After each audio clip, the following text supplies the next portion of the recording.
In the last few moments, he has insisted, when questioned by an American media outlet, he said, "We are not at war with Venezuela." He hinted at sending more American troops into the country. He's also said that he'll rebuild Venezuela's energy infrastructure, which will, of course, annoy the Chinese because they thought they were doing that.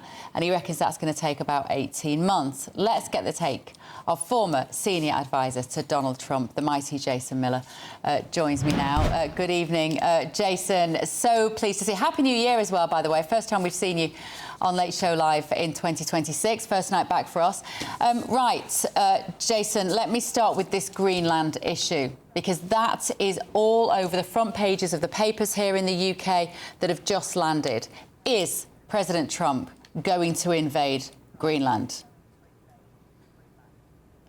No, I think what this is the mainstream media trying to distract away from the fact that President Trump brought to justice a narco-terrorist in Nicolas Maduro, and that he's going to actually restore democracy to the people of Venezuela. And so the whole thing on the Greenland front, I mean, Greenland should be a territorial area that's controlled by the United States. I think the U.S. could do a much better job of maximizing that area, especially with those shipping lanes opening up and the Russians and the Chinese pushing their military into the Arctic Circle in that part of the world. But no, there's not going to be an invasion of Greenland. That's just a silly distraction.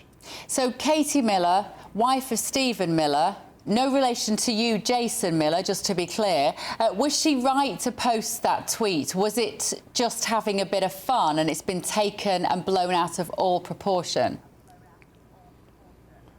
I think she's having a little bit of fun. And by the way, I can't throw any stones at putting some hot takes on social media. I've done it plenty of times myself. In fact, I did a couple times in the last 24, 48 hours. But no, I think Katie was just making the broader point that the United States should be controlling Greenland, that the world would be a much safer and better place. And I think the U.S., quite frankly, could do a much better job than Denmark. And Denmark is a great country and they're strong allies. But let's keep the focus where it is, and that's that President Trump is making the world a safer place. Love what he was able to pull off in Venezuela with just swooping in the dead of night to pull that off. But Greenland should be in the U.S. category. We're going to be talking to one independent journalist, Jason, in this hour, who's been out to New York and seen some of the protesters who are there on behalf of Maduro. I'm not even sure they realise that's what they're doing, and they're campaigning and protesting at the taking down of this man that they clearly see as quite vulnerable. Those people who are protesting, it's just like Palestine all over again. It feels it can just be a bit like Ukraine. It's the next thing for people to jump on. Do they not know what they're actually protesting about? Of course not. These people have no clue at all. And all you have to do is take a look back at what Democrats themselves had been saying about Maduro prior to President Trump taking this strong action here. You think about back in 2019 when Nancy Pelosi and Democrats in Congress stood and cheered with a standing ovation for Juan Guaido, who should have been elected as the previous president of Venezuela. You think about Joe Biden in 2020 when he was running against President Trump, saying that Maduro should not be in power. I doubt Joe Biden would even remember at this point that he said such a thing. And even crying Chuck Schumer, the Democrat leader in the Senate, was saying back in 2019 and 2020 that Maduro needed to go. But of course, now that President Trump has successfully pulled it off, then their TDS has kicked in, their Trump derangement syndrome, and they think it's terrible. But the fact of the matter is, and Bev, I think the Democrats, what they're really upset about is the fact that they seem to like dictators. You think about Obama and his coddling of the Castros in Cuba. You think about Joe Biden, his coddling of the mullahs in Iran. You think of even the Democrats' behavior toward President Trump. And those actions are very much dictatorial in nature. We're living in a time of what feels like pretty significant social change, and it makes us question things that we've even taken for granted for decades. And one of those at the moment that people are wondering about is actually money. Is the money in your bank account safe? Should you be investing elsewhere? Are we looking at a potential global crash? What will it mean for your savings? Is there a way that you could be using your money that might be outside of government control even? Well, TallyMoney is potentially one solution. So I'm delighted to say that I'm joined today by the CEO and founder of TallyMoney, Cameron Parry. What is TallyMoney? Well, at TallyMoney, you basically get gold you can spend. So we give people an individual account in their name, everyday account. They get a sort code, an account number. They use that account just like they would pounds from their bank, but it's milligrams of gold that we brand as Tally. Okay. Why would you do that, though? What is the benefit to the customer instead of just having a normal pound sterling account? Gold's performance against the pound is above 11% per annum over the last 25 years on average. But we still need money in our daily lives, and we have savings. We know that it's good common sense and prudent to save up for things, not just live in credit. You know, whether it's a holiday or a rainy day, your retirement planning, you need to have money in your life, basically, that you can rely on, that's dependable, that nobody meddles with, that nobody can weaponize against you, which is another element of government control when it's the government currency, which we could talk about another time. And it should be pretty simple and straightforward, and that's what we deliver at Tally. And really, we just want people to feel safe and happy with their money. There was a time when the bigger your bank balance, the more confident you felt. Now it's like, I need to do something with it. I can't leave it there. In Tally, you can. Okay, brilliant. Cameron Parry from TallyMoney, thank you so much. Thank you, Bev.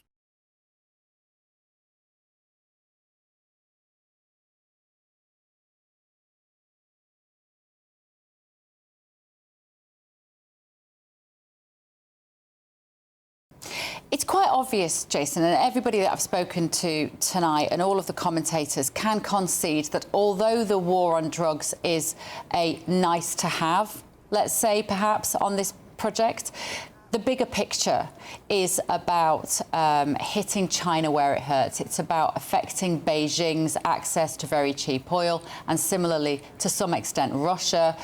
Why is the president not being more transparent about that as a consequence of this action? Well, I think the president and the rest of the administration, including Secretary of State Marco Rubio, have been making some of these points. I think they could probably make them a little bit louder, maybe a little bit more forcefully.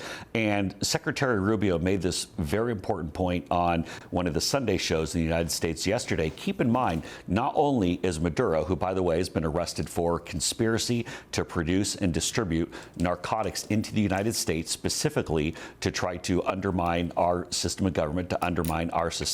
So you have the narco-terrorism dynamic, but also, in addition to the Russians and the Chinese that you mentioned, that Maduro also was running a whole bunch of Hezbollah money through Venezuela, that Venezuela had been a hotbed of Hezbollah activity for the past 2 decades.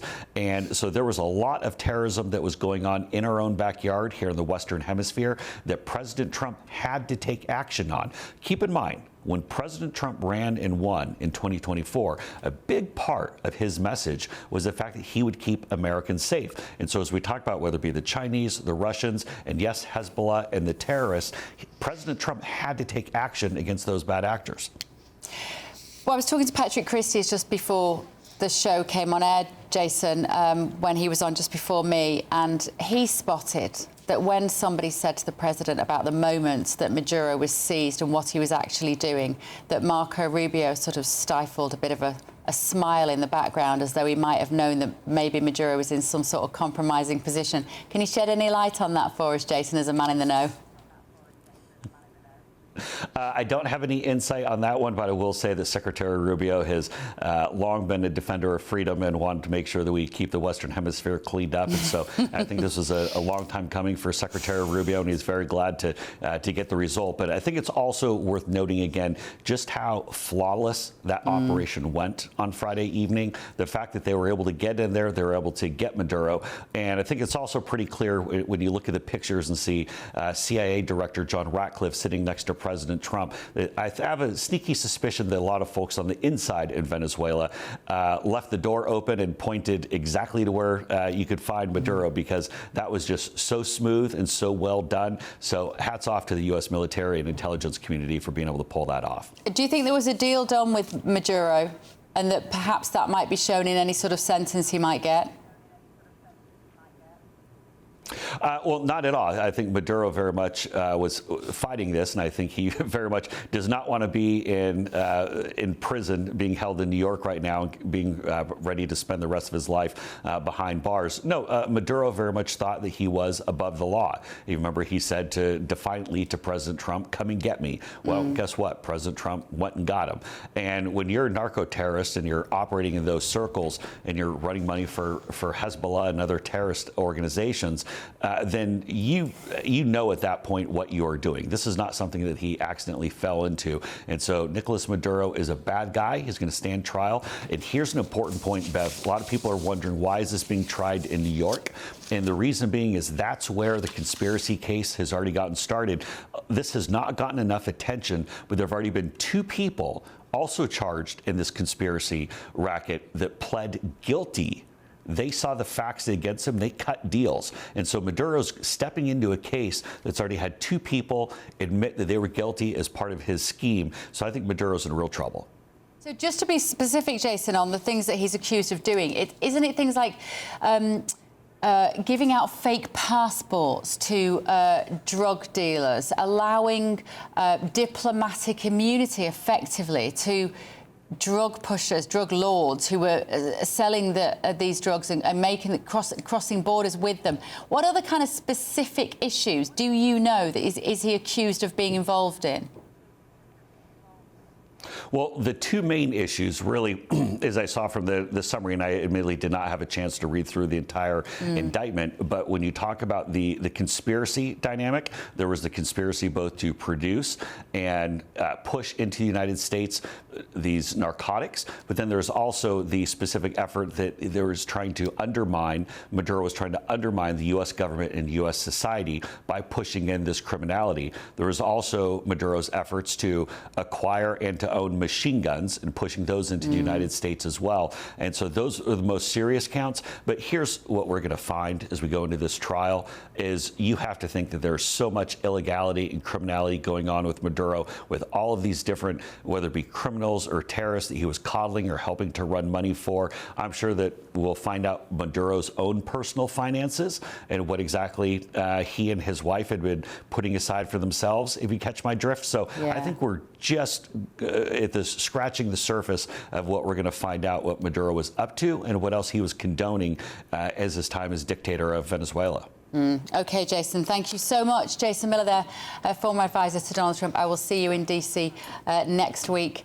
Thank you so much for joining us.